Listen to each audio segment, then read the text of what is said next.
Assalamualaikum warahmatullahi wabarakatuh. Perkenalkan kami dari kelompok yang nantinya akan memberikan suatu contoh video mengenai tentang tingkat kebersihan tangan atau hand hygiene guna pencegahan pada infeksi nosokomial. Nah, di sini yang beranggotakan yang pertama yaitu ada Dewi Syafa'atun, yang kedua ada Lulu Atul Jannah, yang ketiga ada Evistianexe, yang keempat ada Yuanita Putih, dan yang kelima ada Leli Nurhida. Nah, di sini selanjutnya saya akan jelaskan terlebih dahulu mengenai tentang infeksi nosokomial. Nah, di sini apa sih yang dimaksud dengan infeksi nosokomial? Infeksi nosokomial adalah rujuk infeksi yang terjadi pada rumah sakit.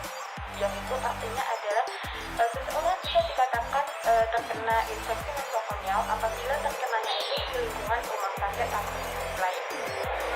Nah, di sini yang rentan kena infeksi nosokomial yaitu terjadi pada orang yang biasanya berkeliling atau berada di lingkungan rumah sakit, yaitu entah itu di dokter, yang kedua bisa di pengunjung atau pasien yang sudah berkunjung di lingkungan rumah sakit.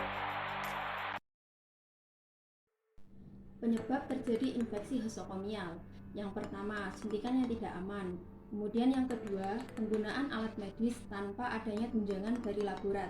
Kemudian yang ketiga, standar praktek yang tidak memadai untuk pengoperasian baik darah maupun transfusi darah. Kemudian yang keempat, penggunaan cairan infus yang terkontaminasi. Saya Evistianexe dengan NIM 2019-04050. Berikut adalah slide cara pencegahan penyakit infeksi nosokomial. Prinsip pencegahan infeksi. Infeksi berkembang biaknya penyakit pada herpes disertai timbulnya respon imunologik dengan gejala klinik atau tanpa gejala klinik. Manusia, penyakit. Manusia, host, penyakit, agent. Transmisi kuman adalah proses masuknya kuman ke dalam penjamu sehingga timbul radang atau penyakit. Cara penularan infeksi ada 4. 1. Kontak langsung, tidak langsung, droplet. Yang kedua ada udara, yaitu melewati debu dan kulit lepas.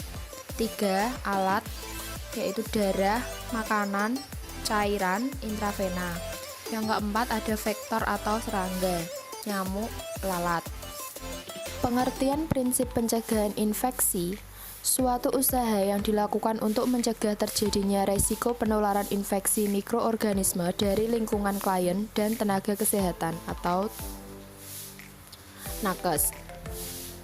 Tujuannya untuk mengurangi terjadinya infeksi, memberikan perlindungan terhadap klien atau nakes. 6 komponen proses terjadinya penyakit. 1.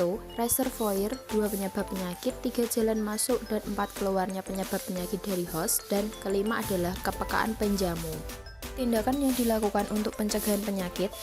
Yang pertama ada cuci tangan, memakai sarung tangan, memakai perlengkapan pelindung, menggunakan teknik aseptik, memproses alat bekas pakai, menangani peralatan tajam dengan aman, menjaga kebersihan dan kerapian lingkungan, serta pembuangan sampah secara benar. Cuci tangan. Aspek yang paling penting ada 2 kategori organisme yang ada di 1. Organisme residen atau flora normal. Mengapa kita perlu mencuci tangan? 1. Penanganan pasien dengan kontak, kontaminasi flora normal pasien, perubahan flora normal, dan patogen. Apa yang harus dilakukan untuk mencuci tangan? Dekontaminasi tangan rutin dengan sabun dan air mengalir, desinfeksi kulit. Kapan kita harus mencuci tangan? 1. Sebelum dan sesudah melakukan tindakan. 2. Setelah kontak dengan cairan tubuh. 3. Setelah memegang alat terkontaminasi. Sebelum dan sesudah kontak pada pasien di ruang isolasi. Setelah menggunakan kamar mandi dan sebelum melayani makan dan minum.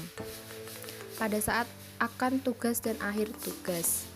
Macam perlindungan diri. 1. Cuci tangan. 2. Pemakaian sarung tangan. 3. Pemakaian masker. 4. Pemakaian gaun. 5. Pemakaian kacamata pelindung. 6. Pemakaian sepatu boot atau sepatu tertutup. 7. Caps dan 8. Dup. Cara mencuci tangan dengan benar. Yang pertama, cuci tangan terlebih dahulu menggunakan air bersih. Yang kedua, menggunakan sabun secukupnya. Yang ketiga, ratakan sabun dengan menggunakan kedua telapak tangan. Yang keempat, gosokkan punggung tangan kiri dan sela-sela jari tangan kiri. Begitu sebaliknya. Yang kelima, gosokkan kedua telapak tangan kanan dan kiri.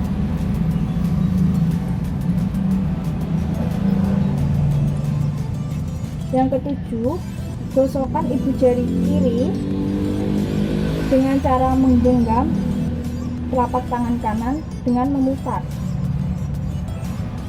Begitu sebaliknya.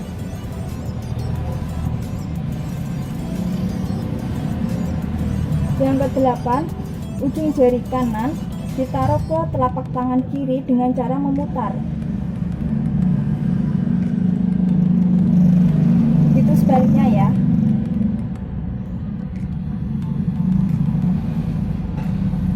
Yang kesembilan, bilas dengan air bersih.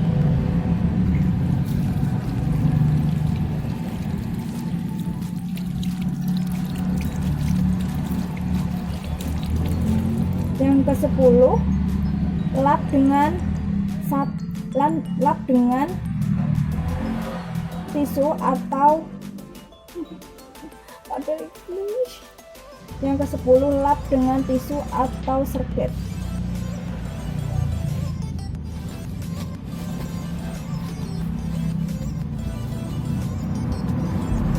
Terima kasih.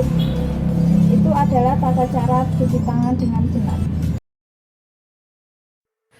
Untuk melindungi diri dari infeksi nosokomial, kita bisa menggunakan alat pelindungan diri saat melakukan aktivitas.